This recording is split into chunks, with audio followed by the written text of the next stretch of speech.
Good afternoon, everybody. Welcome to episode 4, chapter 4 of I can't speak today. The Enchanted. The Enchanted Wood. It's just most people know it as the Faraway Tree. Yes, true. That's the name of the third book. It's the second one, actually, was it? Oh yeah. Right, no, the first one's Enchanted Wood. Second one's Faraway Tree, and then the third one's the Folk of the Faraway Tree, which is actually the name of today's chapter. It is the Folk of the Faraway Tree. Nice link. Aha. Link. So I hope everybody had a good and safe weekend. Thanks for the feedback we've had over the weekend. We've posted some Are we doing ones a with shout picture out books today or not? Oh, shout out. Who are we going to shout out to? Mrs. Wilson. Mrs. Wilson. Mrs. Wilson. Yay. Mrs. Wilson. Yay. Hello, Mrs. Wilson. Respect to She's Mrs. my Wilson. head teacher. She is your head teacher. Same. Fine woman. A fine woman. Right. Chapter 4. The Enchanted Wood. The Folk in the Faraway Tree. Before very long, the children were hidden in the branches as they climbed upwards. When Mr. Whiskers came back with 5 other elves, not a child could be seen. "Hey, come down!" yelled the elves, dancing round the tree. "You'll be captured or lost! This tree's dangerous!" Joe laughed and peered down. The faraway tree seemed to be growing acorns just where he was, so he picked one and threw it down. It hit Mr. Whiskers on the hat and he rushed away shouting, "Oh, something's hit me! Something's hit me!" Then there was silence.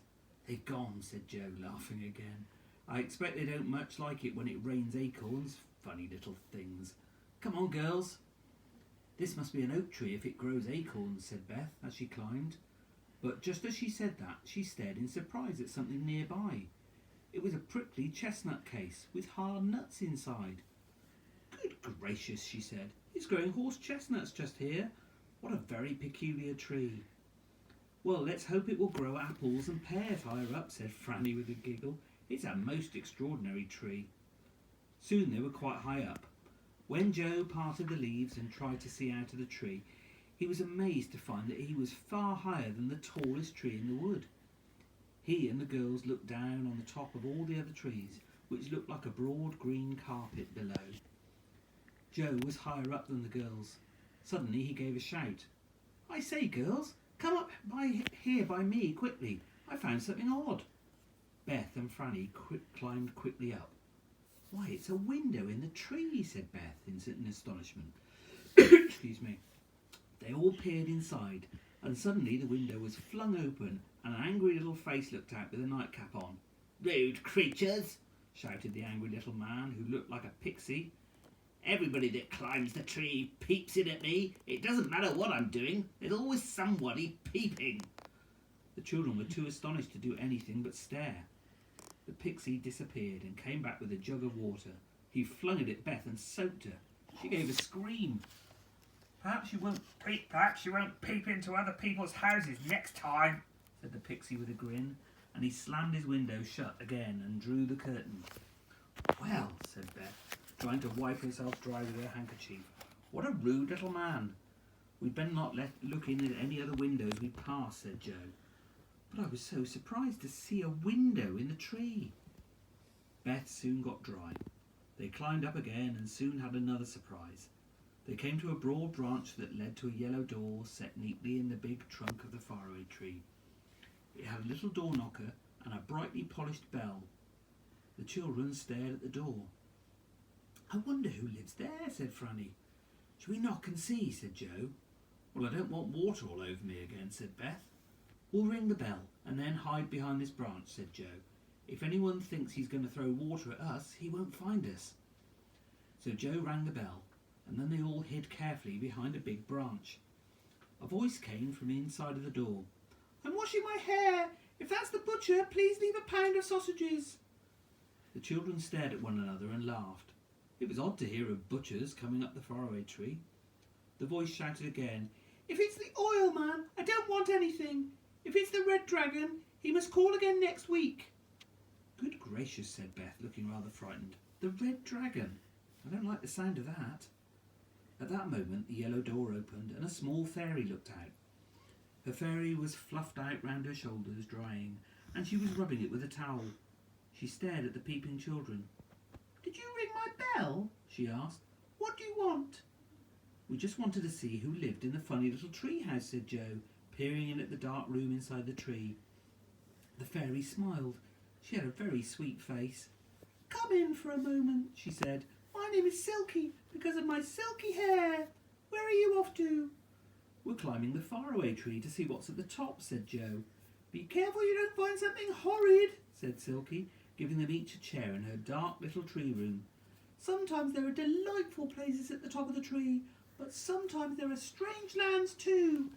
Last week there was a land of hippity-hop, which was dreadful. As soon as you got there, you had to hop on one leg, and then everything went hippity-hop, even the trees. Nothing ever kept still. It was most tiring. It does sound exciting, said Beth. Where's our food, Joe? Let's ask Silky to have some. Silky was pleased. She sat there brushing her beautiful golden hair and ate sandwiches with them. She brought out a tin of pop cakes, which were lovely. As soon as you bit into them, they went pop, and you suddenly found your mouth filled with new honey from the middle of the little cakes. Franny took 7, one after another, for she was rather greedy. Beth stopped her. You'll go pop if you eat any more, she said. Do a lot of people live in this tree? Asked Joe. Yes, lots, said Silky. They move in and out, you know, but I'm always here, and so's the angry pixie down below. Yes, we've seen him, said Beth. Who else is there? Well, there's a Mr. What's-his-name above me, said Silky. Nobody knows his name, and he doesn't know it himself, so he's called Mr. What's-his-name. Don't wake him if he's asleep. He might chase you. Then there's Dame Wash-a-lot. She's always washing, and as she pours her water away down the tree, you've got to look out for waterfalls. This is such an interesting and exciting tree, said Beth, finishing her cake. Joe, I think we ought to go now, or we'll never get to the top. Goodbye, Silky. We'll come and see you again one day. Do, said Silky. I'd like to be friends. They all left the dear little round room in the tree and began to climb once more. Not long after they heard a peculiar noise. It sounded like an aeroplane throbbing and roaring. But there can't be an aeroplane in this tree, said Joe. He peered all around, and then he saw what was making the noise. A funny old gnome sat in a deck chair on a broad branch, his mouth wide open, his eyes fast shut, snoring hard. It's Mr. What's-his-name, said Beth. What a noise he makes. Mind we don't wake him. Shall I put a cherry in his mouth and see what happens? Asked Joe, who was always ready for a bit of mischief. The faraway tree was growing cherries all round for a change, and there were plenty to pick. No, Joe, no, said Beth. You know what Silky said? He might chase us. I don't want to fall out of the faraway tree and bump down from bough to bough, if you do. So they all crept past old Mr. What's-his-name and went on climbing up and up. For a long time nothing happened, except that the wind blew in the tree. The children did not pass any more houses or windows in the tree, and then they heard another noise, rather a peculiar one. They listened. It sounded like a waterfall. And suddenly Joe guessed what it was. It's Dame Wash-a-lot throwing out her dirty water, he yelled. Look out, Beth! Look out, Franny! Down the trunk of the tree poured a lot of blue, soapy water. Joe dodged it. Franny slipped under a broad branch, but poor old Beth got splashed from head to foot. How she shouted. Joe and Franny had to lend her their handkerchiefs. I'm so unlucky, sighed Beth. That's twice I've been soaked today. Up they went again, passing more little doors and windows, but seeing no one else, and at last they saw above them a vast white cloud. Look, said Joe in amazement, this cloud has a hole in it, and the branches go up, and I believe we're at the very top of the tree. Shall we creep through the cloud hole and see what land is above? Let's, cried Beth and Franny. So up they went. The end of the chapter. That's the end of the chapter. Oh, yeah. The next one's called The Roundabout. The Roundabout Land. It's the first of the lands that they're going to go and visit. So that was chapter 4. Tomorrow it's chapter 5. As Emily said, The Roundabout Land. So thank you very much. We're going to Keep be being good doing for your Harry parents. Potter later. Harry Potter later. We're going to do that with Molly. Yeah, Yeah. you're going to have a break. So thank you very much. Have a fantastic Monday. See you tomorrow. Bye-bye. Bye.